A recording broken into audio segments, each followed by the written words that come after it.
남지 않았죠. 같이 표현을 같이 한번 해보고 싶은데요. 저희가 해볼 수 있는 시간이 오늘 포함 5번 정도 겪는 것 같습니다. 마지막으로 우리가 계속 끝까지 힘차게 주 앞에 부르짖으며 나갔으면 좋겠습니다. 주 안에서 항상 기뻐하는 교회 같이 한번 해보도록 하겠습니다. 3번 해보겠습니다. 시작! 주 안에서 항상 기뻐하는 교회, 주 안에서 항상 기뻐하는 교회, 주 안에서 항상 기뻐하는 교회. 아멘. 주 안에서 항상 기뻐하는 교회가 되기 위해서 원합니다. 같이 한번 기도하고 말씀 나누겠습니다. 기도하겠습니다. 하나님 감사합니다. 오늘도 주님의 말씀을 나누고 주의 말씀 앞에 서기를 원합니다. 말씀을 전하는 자나 듣는 자나 모두 하나님의 영광 가운데 은혜 가운데 있게 하여 주시고 주님 사람의 말로 듣지 않게 하여 주시고 주께서 우리에게 주시는 말씀인지 기억하고 마음에 새기고 행동하며 주 앞에 나갈 수 있도록 아버지 인도하여 주시고 붙들어 주시옵소서. 모든 것 주 앞에 감사드리며 예수님 이름으로 기도했습니다. 아멘. 아멘. 저번 주에 우리가 성찬 예배를 드리고 또 추수감사절 예배를 드리면서 또 같이 성찬 또 예식도 하고요. 또 끝나고 또 우리가 같이 또 준비해온 비빔밥으로 함께 교제하면서 참 풍성한 시간을 보낸 적이 있습니다. 또 후식도 준비해주고 그러셔서 너무너무 행복하고 즐거웠던 시간이었던 것 같아요. 우리가 그 시간들을 좀 이렇게 지나게 되고 나고 또 쌀쌀해지는 이 11월 마지막 이때에 우리가 한 번 더 주님의 그 기도, 주기도문을 좀 기억하고 생각해보는 시간을 가졌으면 좋겠습니다. 혹시 저번 주에 제가 주기도문을 저희가 말씀을 통해 나눴는데 혹시 기억하십니까? 우리가 누구한테 기도한다고 했죠? 하늘에 계신 우리의 아버지께 기도한다고 했습니다. 하늘에 계신, 진짜 하늘에 있다고 했나요? 하늘에 있는 것처럼 모든 위엄과 권세를 가지신 우리 모두의 하나님의 주님의 은혜 안에서 자녀되는 우리 모두의 아버지 하나님께 기도한다고 말씀드렸습니다. 3가지를 기도했어요. 혹시 기억나세요? 주기도문을 처음부터 해보면 되겠죠? 6장 우리 9절부터 13절 10절까지 말씀해 보면 하늘에 계신 우리 아버지여 이름이 거룩히 여겨 받으시오며 하나님의 나라가 임하시오며 뜻이 하늘에서 이루어진 것 같이 땅에서 이루어지기 원합니다 하는 그 기도가 앞에 3가지 기도였어요. 그것은 무엇이냐면 우리가 기도할 때 가장 먼저 구해야 되는 것, 하나님의 나라의 영광, 하나님의 이름에 합당한 영광, 하나님의 뜻이 이 땅 가운데 이루어지는 것들을 먼저 구해야 된다. 우리가 먼저 구해야 되는 기도에 대해 나눴어요.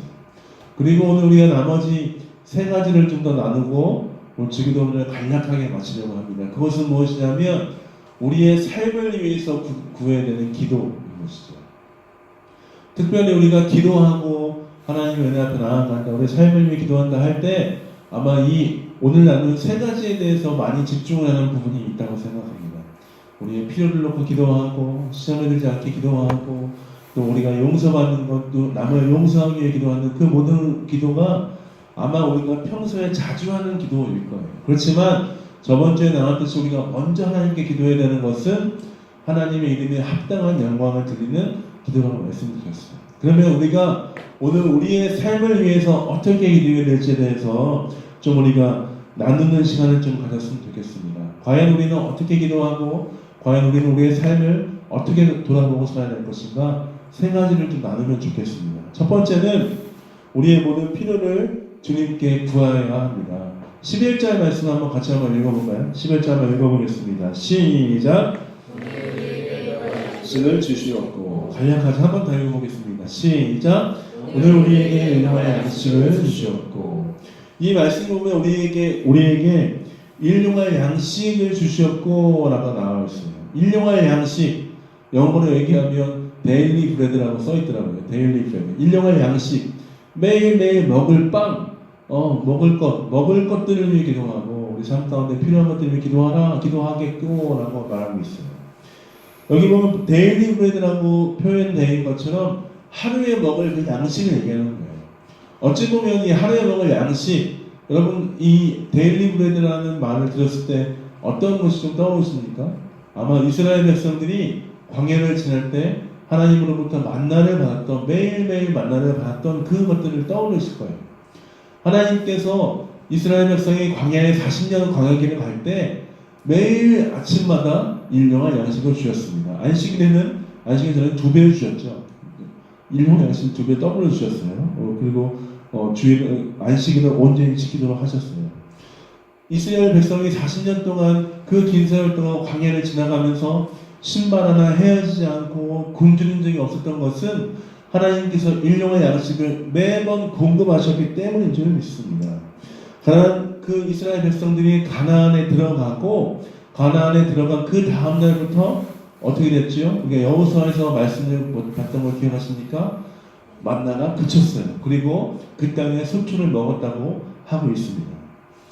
하늘에서 내렸던 만나가 이제 그쳤어요. 하나님께서 약속하신 그 땅에 다다랐을 때 드디어 하나님의 그 약속으로 매일매일 입히시고 먹이셨던 그 만나가 그쳤어요.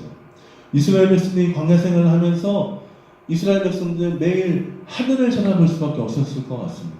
왜냐하면 여러분 사막을 한번 가보셨습니까? 광야를 한번 생각해 보십시오. 주변에 아무것도 없죠. 먹을 것도 없습니다. 황량합니다. 근데 먹을 것이 어디서 옵니까? 하나님으로부터 내려오죠. 그래서 이스라엘 백성들은 자신의 자신의 먹을 것들을 구하기 위해서 하늘을 쳐다볼 수밖에 없었어요. 그런 맥락에서 일용할 양식을 이해할 수 있는 거예요. 일용할 양식, 매일매일 주님께서 주셨던 그 풍성한 양식, 이스라엘 백성들에게 허락하셨던 그것들을 기억하면서 우리가 이것들을 이해할 수 있죠. 근데 여기에 보면 일용할 양식이 단지 먹을 거에만 국한되는 게 아닌 것을 우리가 말씀을 통해 알 수 있는 것이죠. 하나님께서 만약에 예수님께서 기도하신 이 기도가 일용할 양식을 주시옵고 라고 얘기하면 먹을 것만 가지고 얘기했다면 아마 우리 이 기도가 너무 지금 현대 우리가 살아가고 있는 우리에게는 너무 범위가 적은 기도일 거예요. 그렇지만 이 일용할 양식이 포함하는 것은 무엇이냐면 먹을 것뿐만 아니라 우리 삶 가운데 필요한 모든 것들을 얘기하는 것입니다. 우리의 생활에 필요한 모든 것들, 주님으로부터 오는 것을 인식하고 주님께 구해야 된다는 것이죠. 우리가 입는 옷도, 우리가 먹는 양식도, 우리가 필요한 집도, 우리의 차도, 뿐만 아니라 우리의 자녀들을 양육하는 그 양육비도, 뿐만 아니라 또 우리가 공부하거나 여러 가지 필요한 모든 것들이, 우리 삶 가운데 필요한 모든 것들이 주님으로부터 오는 것임을 인식해야 되는 것입니다. 우리의 모든 필요가, 우리의 모든 출발이 주님께 있기 때문에 그렇게 믿습니다. 역대상 29장 11절, 12절 말씀에 보면 이렇게 써있습니다. 한번 들어보십시오. 여호와여 위대하심과 권능과 영광과 승리와 위엄이 다 주께 속하였으니 천지에 있는 것이 다 주의 것이로소이다. 여호와여 주권도 주께 속하였사오니 주는 높으사 만물의 머리이심입니다. 부와 귀가 주께로 말미암고 또 주는 만물의 주제가 되사 손에 권세와 능력이 있사오니 모든 사람을 크게 하심과 강하게 하심이 주의 손에 있나이다. 아멘. 모든 만물을 지으시고 다스리시는 주님께 부와 기와 모든 것이 있다는 것이에요. 우리의 가진 이 모든 풍요롭게 살 수 있고 우리의 삶의 모든 기반들이 우리의 어떠함으로부터 출발하는 것이 아니라 이 모든 것의 주인이신 하늘의 주인이신 주님으로부터 출발한다는 것이죠. 그렇다면 주님으로부터 출발한다면 주님께서 공급하신 것을 믿고 믿음으로 살아가는 것, 그것이 우리의 삶이 되어 줄 믿습니다.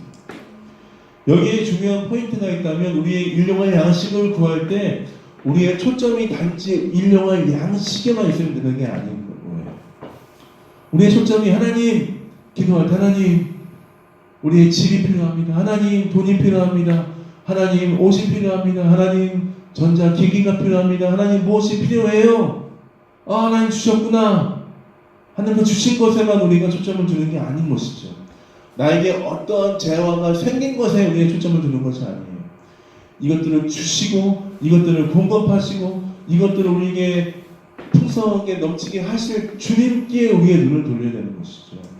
주님이 주실 수 있는 것, 주님이 우리에게 공급하실 수 있는 것, 이 모든 것의 출발이 주님께 오심을 우리가 기억하고 고백하고 그 앞에 나가야 되는 것이죠.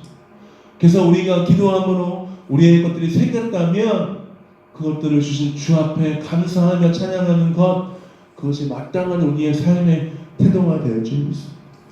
우리의 공급자이시며 우리의 모든 필요를 아시고 우리의 연약함을 아시고 우리의 때마다 우리의 모든 것들을 채우시는 그 주님 앞에 감사하며 기쁨으로 그 주님을 바라보고 나아가는 믿음이 우리 가운데 있어야 돼요.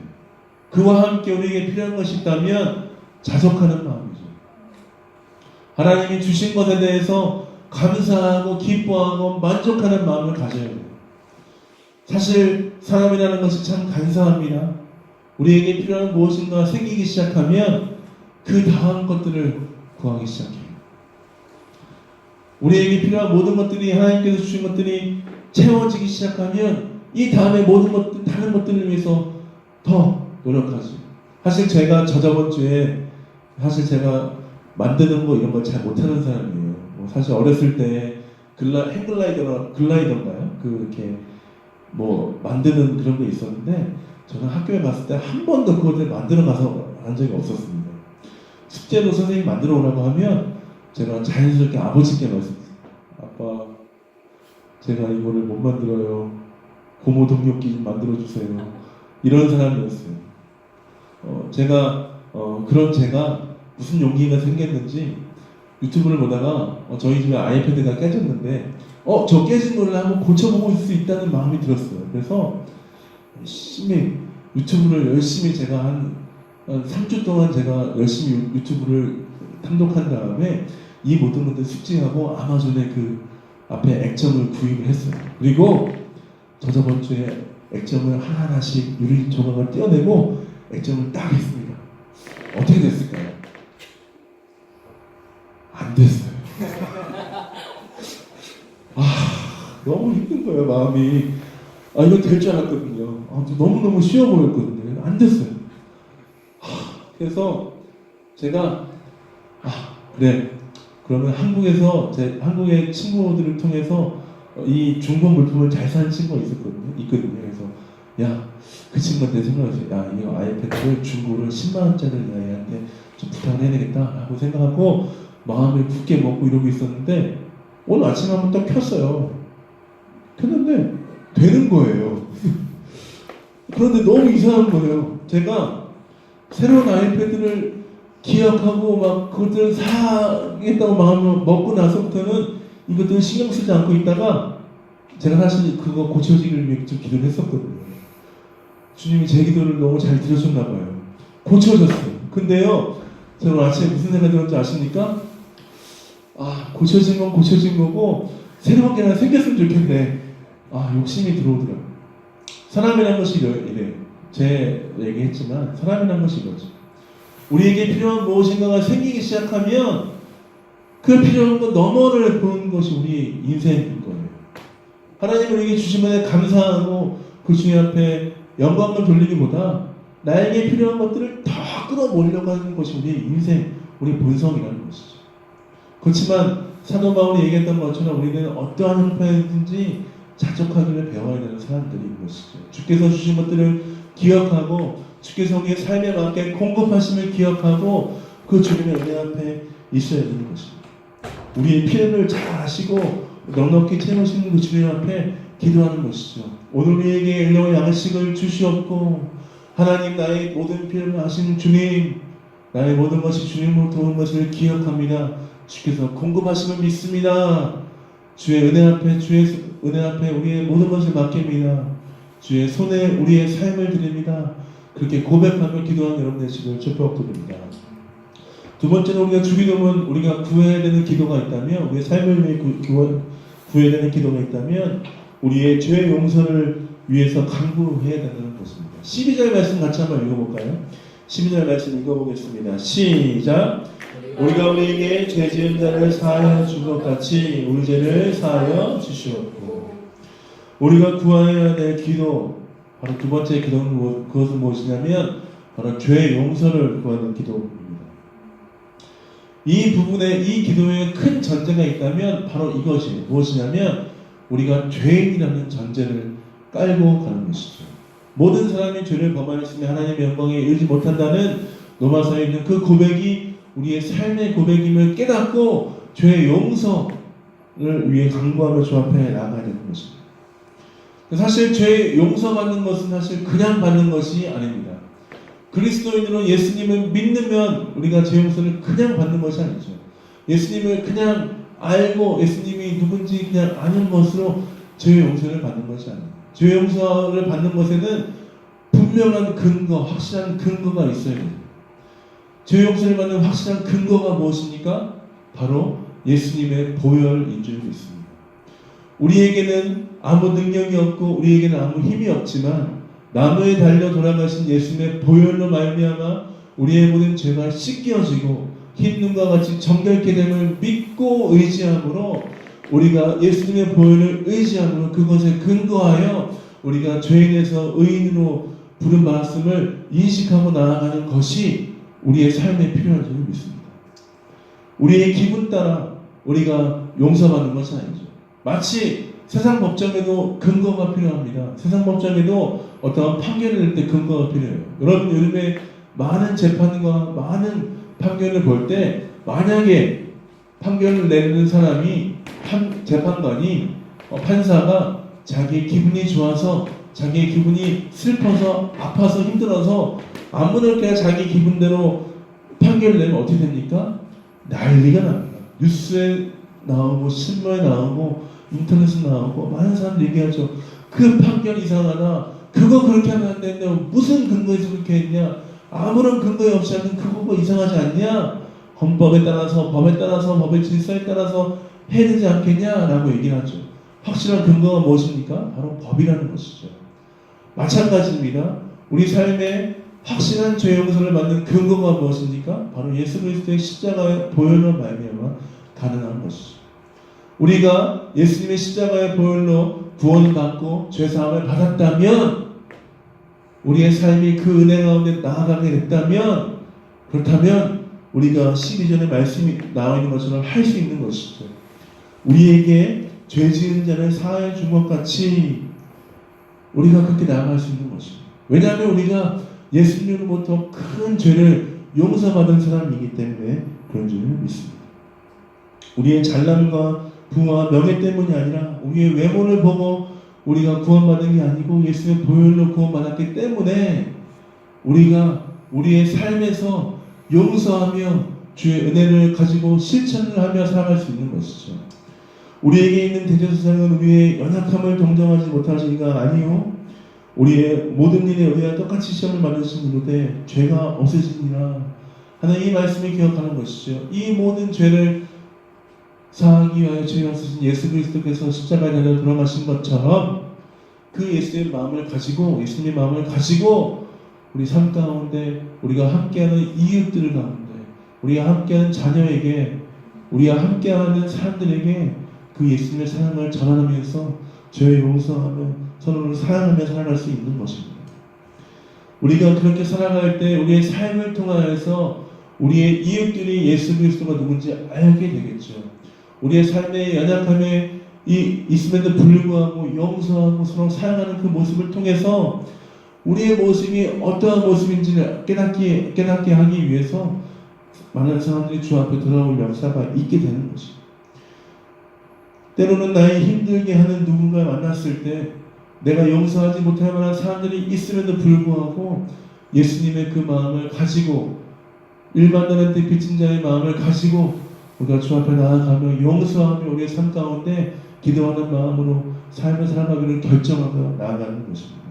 그런 말미암아 그렇게 기도하며 실천하며 살아가는 말미암아 하나님께서 영광 받으시고 우리의 삶을 통해서 하나님의 나라가 확장되는 역사가 있을 줄 믿습니다. 마지막으로 우리가 세 번째 구해야 되는 기도가 있다면 그것은 바로 시험에 들지 않도록 기도해야 되는 것입니다. 같이 한번 13절 우리 가로 전까지 한번 읽어볼까요? 한번 읽어보겠습니다. 시작. 우리를 시험에 들게 하지 마시옵고 다만 악에서 구하시옵소서. 우리 인생에서 시험은 떼어놓을 수 없는 일입니다. 우리의 매 순간이 시험의 연속이고 또 시험을 통과하면 우리는 더 성장하게 되는 것입니다. 하나님으로부터 오는 시험은 그렇지만 우리의 자질을 검증하고 우리를 위한 시험입니다. 우리를 연약함에 빠뜨리고 우리를 멸망하게 하는 시험이 결코 아니죠. 하나님께서 우리 시험하실 때 우리의 영혼을 파멸에 이끄시기 위해서 우리를 시험하지 않습니다. 사랑하는 주의 자녀들에게 성장할 수 있는 기회를 주시고 사랑하는 주의 자녀를 훈련하시는 것, 그것이 하나님의 시험이죠. 그렇지만 반대로 사탄은 그렇지 않습니다. 사탄은 어떻게 합니까? 우리의 영혼을 파멸하기 위해서 우리의 삶을 파멸의 웅덩이로 몰아넣기 위함인 줄 믿습니다. 하나님은 일부러 우리를 공경에 빠뜨리지 않으십니다. 우리를 어렵게 하시기 위해 우리를 시험하시는 것이 아니죠. 야, 너 한번 죽어봐라 라고 하나님께서 일부러 우리를 저 밑에 놓으시는 게 아니에요. 성경에 대표적으로 시험을 받았던 인물들이 많이 있습니다. 그 중에서는 오늘 여러분 잘 아시는 아브라함을 얘기하고 싶습니다. 여러분, 아브라함은 몇 살에 아들 이삭을 낳았습니까? 몇 살에 낳았죠? 몇 살에 낳았죠? 깜빡깜빡 100살에 낳았죠? 100살에 아들 이삭을 낳았습니다. 여러분, 100살에 낳은 아들이 얼마나 귀할까요? 하나님께서 후손을 주시겠다 약속했지만 그들을 믿지 못하고 아브라함이 스스로 했던 그 이스마엘 아들 말고 하나님께서 약속의 아들을 주셨던 그 이삭이 100살에 나왔어요. 근데 하나님께서 그 주신 그 아들을 어떻게 하라고 시험하시죠? 어떻게 하라고 훈련하시죠? 그 아들을 바치라라고 말씀하시죠. 하나님께서 그 시험을 하셨을 때 아브라함을 골탕 먹이려고 하셨을까요? 내가 너 100살 줬는데 야, 몇 년 동안 잘 즐겼지? 내가 네 아들 데리고 갈게. 하나님께서 이렇게 하시려고 아들 이삭을 뺏어가려고 하셨을까요? 아니죠. 하나님께서는 아브라함의 믿음을 보기 원하셨습니다. 그리고 아브라함은 하나님 앞에서 믿음으로 반응하고 하나님의 말씀에 의해서 요즘에는 하나님의 말씀에 근거하여 믿음의 조상 아브라함이라고 칭함을 받게 되었습니다. 하나님은 아브라함을 훈련시키시고 아브라함을 하나님이 편하게 쓰시게끔 하나님께서 만들고자 하셨던 것이죠.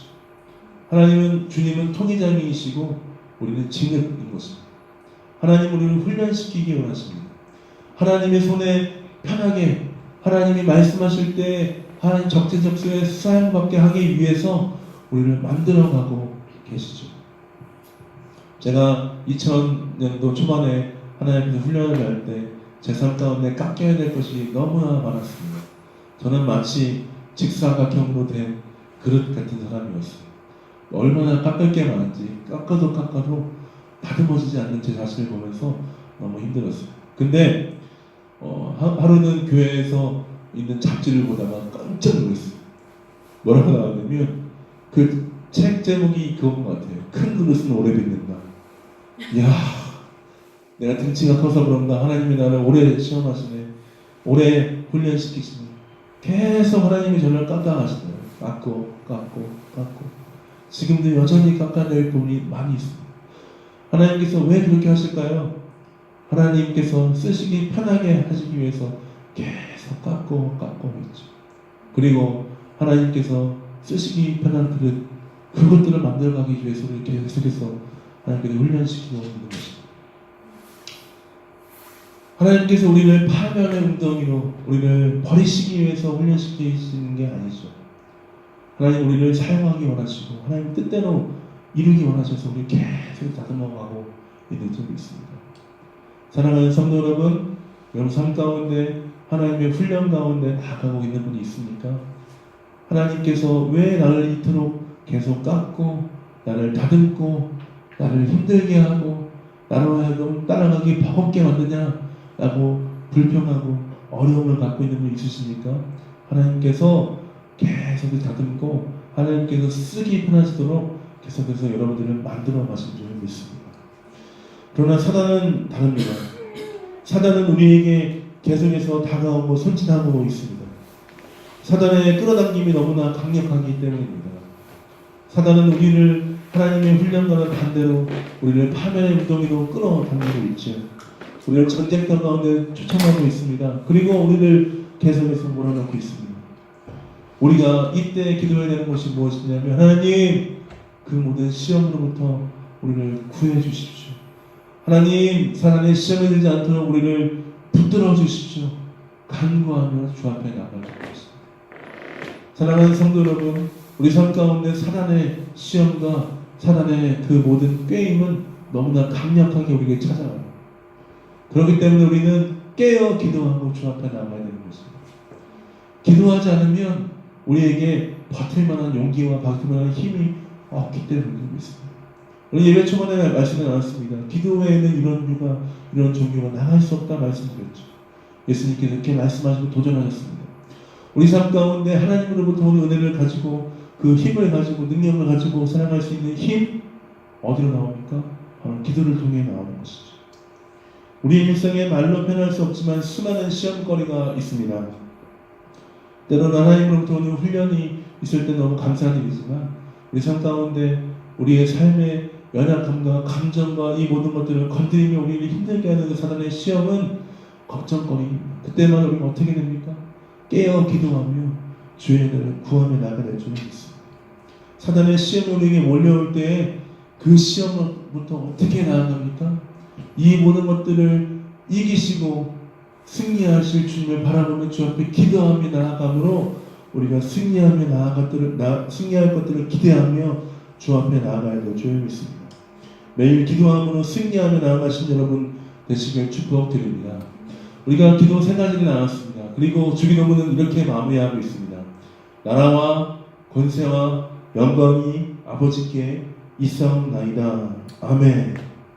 나라와 권세와 영광이 아버지께 있습니다 하는 고백은 저번주에 말씀드렸던 것처럼 나라와 권세와 영광, 하나님의 이름에 합당한 영광, 하나님의 나라, 하나님의 뜻이 이루어지는 그 모든 것들, 권세, 그것들을 얘기하는 것이죠. 나라와 권세와 영광이 하나님 우리 아버지께 있습니다 라고 고백하고 있고, 마지막에 이 기도가 아멘 하고 마무리하고 있습니다. 여러분, 아멘이 무슨 뜻입니까? 아멘이 무슨 뜻이죠? 그렇게 될 줄 믿습니다 라는 것이죠. 하늘에 계신 우리 아버지여, 이름이 그렇게 많으시오며 나라가 임하시고 뜻이 이루어지고 우리 인류의 모든 것들을 주실 줄 믿고, 우리가 죄로부터 용서하여 주시고 악에서 구하여 주시고, 아버지, 그리고 뜻이 마지막에 무엇이죠? 우리의 시험에 들지 않게 해주십시오. 아버지, 이 모든 기도가 우리 삶 가운데 이루어질 줄 믿습니다. 아멘 하는 기도가 우리 삶 가운데 마무리 되어야 되는 것입니다. 우리 삶 가운데 기도할 때 아멘으로 마무리하는 것은 큰 의미가 있습니다. 그것은 무엇이냐면 우리의 모든 기도를 들으시고 그대로 행하실 주님을 기억하고 그 주님께 감사함으로 믿음으로 반응하는 태도예요. 하나님, 내가 이렇게 기도했고 하나님 이렇게 합당하게 주님 영광 받으시고 기도했는데 이렇게 이루어질지 안 이루어질지 모르겠습니다. 오케이, 이렇게 마무리하는 게 아니고요. 하나님, 기도한 모든 것이 주의 뜻대로 이루어질 것을 우리가 믿습니다. 믿음으로 나아갑니다. 믿음으로 이 기도가 주께서 이루어 주실 줄 믿음으로 죄송합니다. 믿음으로 고백하며 나아갑니다. 이 기도를 통해서 주께서 일하실 것을 믿습니다. 나의 삶이 변할 것을 믿습니다. 나의 가정 가운데 주의 역사가 있을 것을 믿습니다. 나의 모든 필요를 주께서 주실 것을 믿습니다. 주께서 우리를 용서하시고 우리 삶 가운데 이웃들과 함께 용서하며 주의 영광이 드러나는 것을 믿습니다. 하나님, 시험에 들지 않고 아버지 악에서 구하실 것을 믿습니다. 믿음으로 반응합니다 하는 그 믿음의 고백이 아멘, 이 한마디에 나와 있는 것이죠. 그렇기 때문에 우리는 기도함으로 아멘 하며 나아갈 때 힘있게 주 앞에 반응을 해야 되는 것이죠. 하나님, 믿음으로 나아가겠습니다. 하나님, 확실히 주 앞에 나아가겠습니다. 주님이 이루실 것입니다 하는 그 믿음의 고백이 우리 삶 가운데 마침으로 항상 있어야 될 줄 믿습니다. 말씀을 마무리하겠습니다. 우리가 추수감사절 전주부터 주기도문에 대해서 2번 나눴습니다. 사실 주기도문을 2번에 나눈다는 것은 너무 힘든 일입니다. 왜냐하면 하나하나가 너무 의미가 있고, 제가 예전에 또 있던 교회에서는 목사님이 주기도문을 8번 설교하신 걸 들으면서 나는 저렇게 하지 말아야 되겠다 싶었는데 말씀을 연거다 보니까 8번 할 만한 가치가 있는 귀한 말씀들, 하나하나가 귀한 말씀. 짧게 나왔지만 저희가 6가지를 나눴습니다. 먼저 주기도문을 한번 정리 한번 해봅시다. 우리 누구에게 기도합니까? 하늘에 계신 우리의 아버지께 기도합니다. 뭐라고 기도하죠? 이름이 거룩히 여김을 받으시오고 나라가 임하시오. 뜻이 하늘에서 이루어진 것 같이 땅에서 이루어질 줄 믿습니다. 라고 우리가 먼저 구해야 되는 기도가 있습니다. 그리고 우리의 삶을 위해서 무엇을 기도합니까? 우리에게 일용할 양식을 주시옵고 우리의 모든 필요를 주께서 주실 줄 믿습니다. 뭐지요? 우리에게 죄 짓는 사해 준 것 같이 우리 죄를 사하여 주시옵고 우리를 시험에 들게 하지 마시옵고 악에서 구하시옵소서라고 기도했습니다. 마지막으로 나라와 권세와 영광이 아버지 하나님께 영원히 있을 줄 믿습니다 하고 마무리하며 무엇이라고 고백합니까? 아멘이라고 고백합니다. 우리 삶 가운데 힘차게 기도하며 하나님이 일하실 것들을 기대하며 기도함으로 승리하는 여러분 되시길 축복드립니다. 우리 삶 가운데 기도하며 하나님의 영광을 바라보는 여러분 되시길 축복드립니다. 아멘.